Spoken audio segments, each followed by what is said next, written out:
Hello friends, this is Pastor Jeff with another word of encouragement for today, Tuesday, January 18th. Today we'll continue this week's focus on prayer with Hebrews 4, verse 16, where we read this about how we should pray. Let's read. Let us then approach the throne of grace with confidence, so that we may receive mercy and find grace to help us in our time of need. Well, this was actually a revolutionary thought at the time it was written. You see, traditionally, the Hebrews had always feared the throne of God as a place of judgment. In the Old Testament, the priests were chosen to represent the people in their dealings with God. Only the priest could approach the presence of God, and he did it with fear and trembling. The priest alone was allowed to offer sacrifices in the temple for the sins of the people, as well as for his own sins.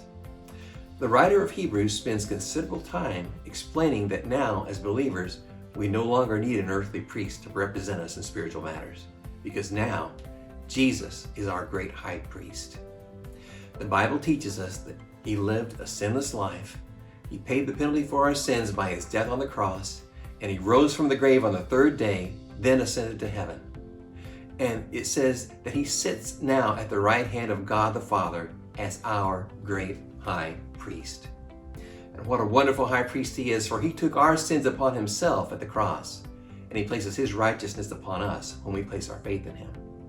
And friends, it's because of his righteousness placed upon us that you and I are now allowed to approach the throne of God, the Father. So be encouraged today, friends, and let's approach his throne of grace with confidence so that we may receive mercy and find grace to help us in our time of need. Lord bless you, and we'll see you next time.